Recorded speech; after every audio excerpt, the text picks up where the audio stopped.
Thank you, French, but shalom greetings to you all. Now, the cleanup from Harvey continues. And Harvey's effects can last a generation. And some of the victims of Harvey may never, ever get over their scars. And of course, as one tragedy passes, another comes. Now, all of Florida and more brace for Irma. There will be millions of displaced people seeking shelter from the storms. And what storms keep battering the spirit of man? We may get knocked down, but we do not get knocked out. And of course, we are at the same time rapidly approaching the modern day of Infinity, the anniversary of the terror attack on New York's World Trade Center, an event more than any other that brought home to Fortress North America what's become the new normal. It's not an attack on New York or a building. It was an attack on freedom, on independence, on God's greatest gift to man, freedom of choice. And you will see that freedom of choice is a key theme in today's Parsha. New Yorkers came together, be they Mets or Yankees fans. The U.S. as a whole came together. In fact, all who uphold freedom of faith and the individual spirit of man came together. So let us all come together as we do as a community, a chavura, fellowship, as we do every week, and join together to express our nature of kindness, compassion, thoughts and feelings and hopes and dreams and wishes that unites us all as we come together every week in this community house of spirit, Beth Ruach. So once again, please do go ahead, invite everybody you know, physically, psychically, spiritually, emotionally, to gather and share from Psalm 133, the Hine Matov. Come together. Hine Matov, Umanai, Shetahim Gam, Yachad. Hine Matov, Umanai, Shetahim Gam, Yachad. How good, how pleasant it is for brothers and sisters together. Community, community, community, together. So as a community, let us all spread love, goodwill, fellowship to the world. Let's come together as a community, my friends. Now, don't forget, we're only a couple of weeks away from the changing of the clock. In many ways, we're going to change the clock for the daylight savings time and standard time. And we're also watching as the year ticks away from 5777 to 5778. Anno Mundi, as we said last time, year of the world. And we'll be presenting a service to honor that time of self-examination, because that's what it is as we get ready for that. And we know that means we're rapidly approaching the end of the Torah as we know it. In anticipation of the new year, we read its conclusion and immediately return to the beginning because the cycle goes round and round, which this year's timing is actually quite impeccable. As we approach the end of the year, we honor the spirits, the souls, the reach of our loved ones so that we can renew and strengthen our own connection with them and with everyone. So let's all send healing, love, goodwill to all in need of renewal. Let's say special prayer and keep thoughts in mind for all of Harvey's victims, for all of Irma's victims, for Marlu, for Indra, for Wayne, for Mickey, for Alan's father, Peter, for Devorah, for Anna's mother, Margaret Rose, my mentor, Monty's mother, Laura Howe, for all of you, for everyone in the world. The kindness, healing, wishes, goodwill, love that you all send out, it just circles the world finding those in need. And there's plenty in need. So thank you, each and every one of you, for all you do, for all you care, because spirit never dies. It just keeps on going. Mi sheberech Avoteinu Makor Habracha Limoteinu. May the source of strength, who blessed the ones before us, help us find the courage to make our lives a blessing, the renewal of body, the renewal of spirit, and let us say, Amen. Misha Barak, let us all, the world over, have our spirits renewed. And let us also send out some super happy birthday wishes to Stephen, to Alex, to Garland, to Laura, and any other Virgos out there. And I'm sure there's plenty of you, and we're coming up, we're getting ready for all the Libra birthdays too. Now, last week we had Ki Tetzah, when you go forth. This week we have Ki Tavo, when you come in. Sometimes you don't know if you're coming or if you're going. And I said this week is all about choice. And this week we have another of the curse or blessing choices, as if that's a choice at all. I mean, really, who in their right mind wouldn't choose blessings? Now, one of George Harrison's last songs was all about choice. That if you do not choose, the choice kind of gets made for you, and you cannot argue with where you end up. Oh, I've been traveling on a boat and a plane, in a car, on a bike, with a bus and a train. Traveling there, traveling here, everywhere, in every gear. But, oh Lord, we pay the price with the spin of a wheel, with the roll of a dice. Ah, yeah, pay your fare if you don't know where you're going. Any road will take you there. Any road will take you there, and that is so true. If you do not know, then where you end up is where you're going.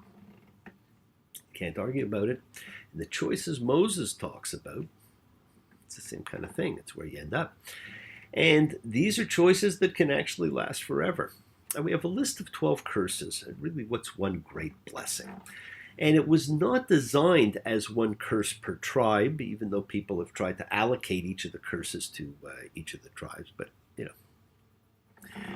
there's no coincidences, but don't look for that. And it's all laid out in Deuteronomy 27:15 for you. Cursed be the man who will make a statue or molten thing. Cursed be the one who disrespects one's father and his mother. Cursed be one who moves his neighbor's landmark. That's like moving the fence post, stealing some extra space. Cursed be the one who misleads a blind person on the way. Cursed be one who bends the judgment of an alien, an orphan, or a widow. We hear about those people a lot. Cursed be one who lies with his father's wife, because he has exposed his father's hem. Cursed be one who lies with any animal. Cursed be one who lies with his sister, his father's daughter, or his mother's daughter.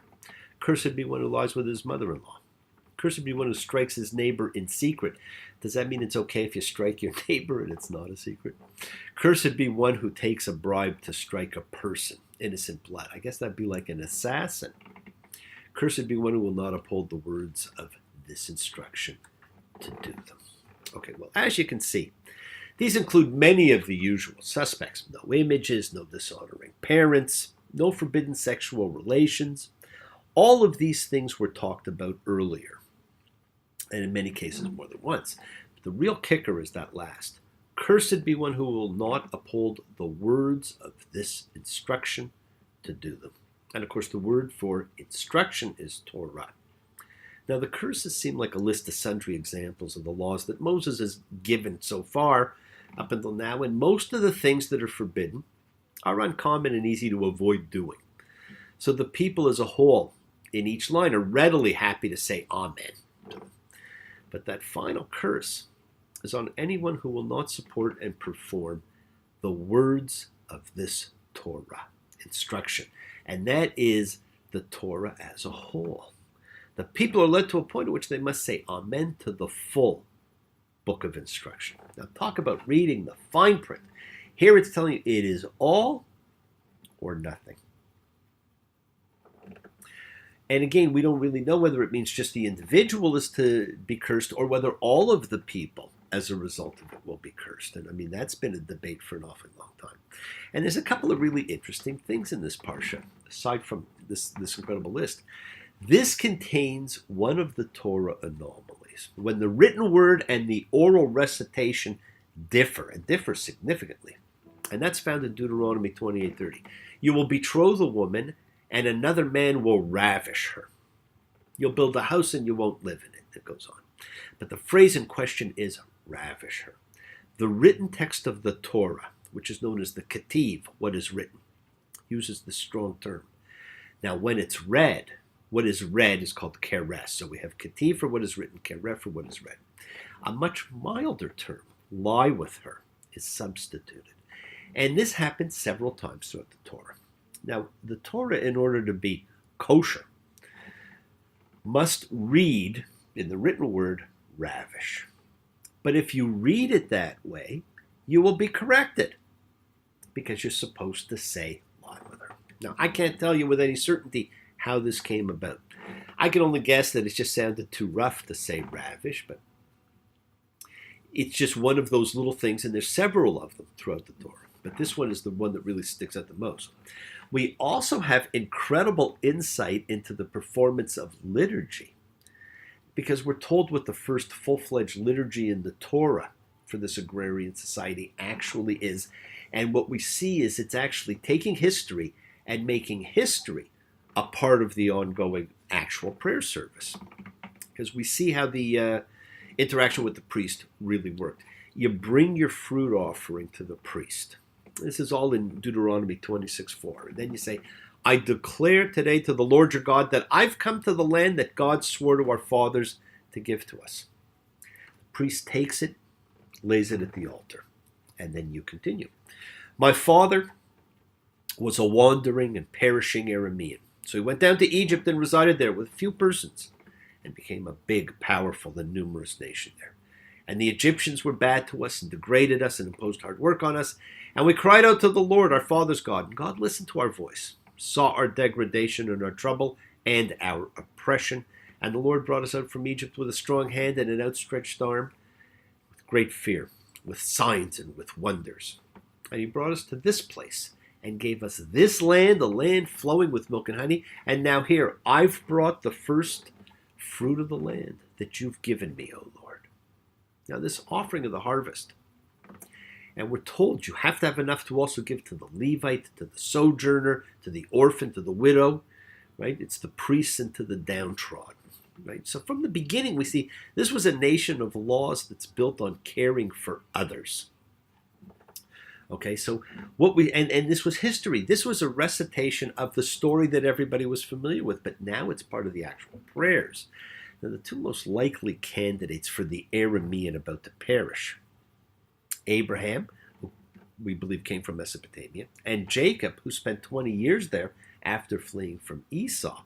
And it's much more likely that it's really Jacob that they're talking about, because we know the story about Jacob going down to Egypt with the 70 souls and becoming a great and mighty nation there. So it's in all likelihood, it could be either one, when they're related, but I think really it's more about Jacob.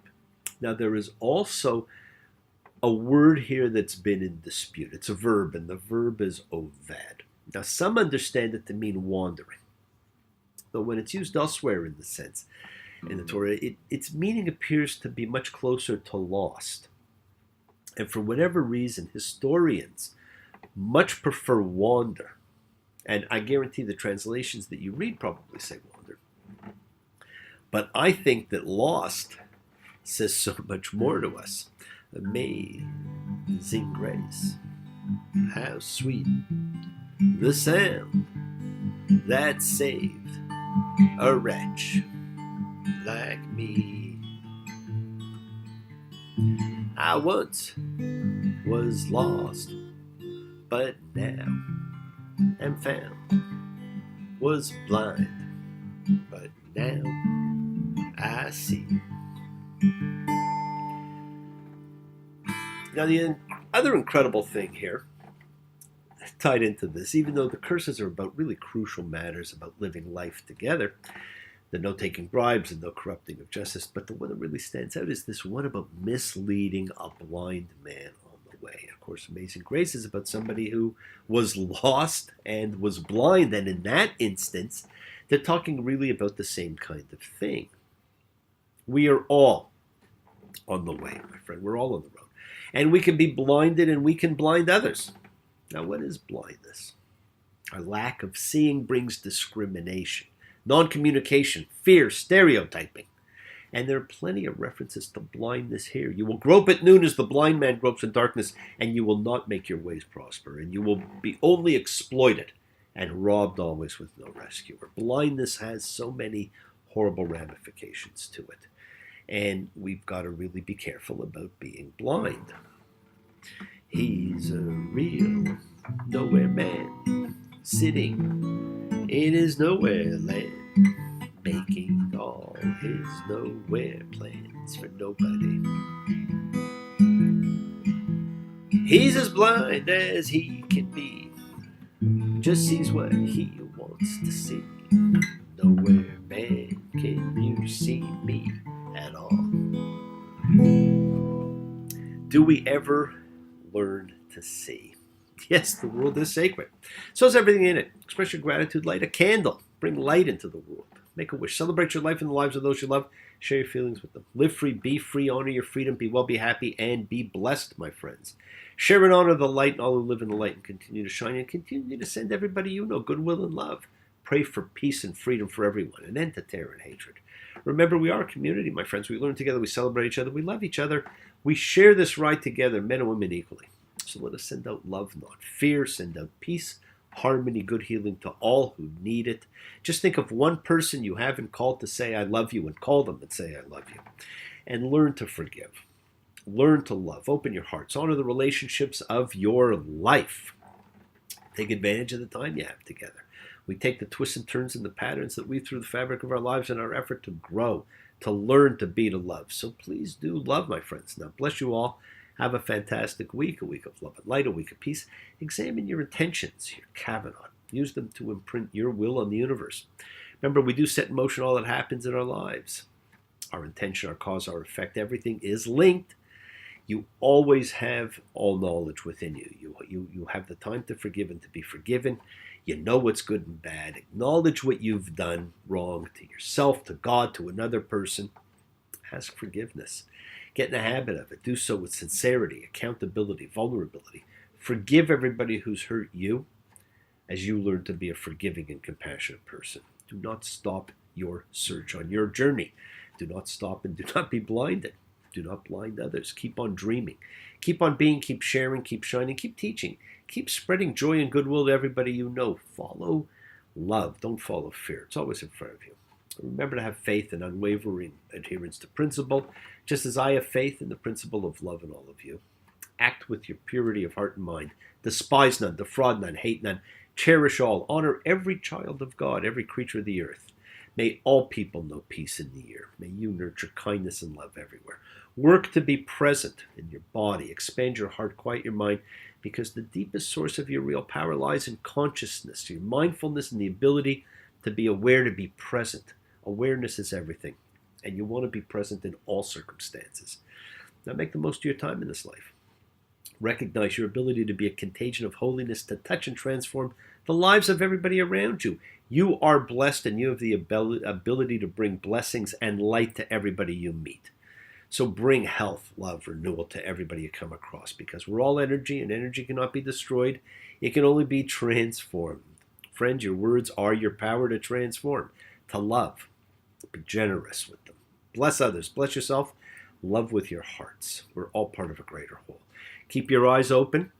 Beware of blindness. Sometimes if you're used to living in darkness, you can be blinded by the light. Shine your light on everybody. Shine your light, yes indeed. There are people who've lived in darkness their whole life. People who just don't believe. They don't understand. To them light is evil, 'cause it hurts their eyes. So just lend a hand. Try to be helpful. Shine on truth, not on lies. Spread the blessings you've been given, my friends. Embrace love, not fear. Forgiveness, not anger. Great lessons of life. Be there for someone, because someone's always there for you, whether you know it or not. Be happy, be healthy, be helpful, be kind, and be loving. Until next time, Shabbat Shalom and blessings to you all. Take care. Have a great day. Okay, bye.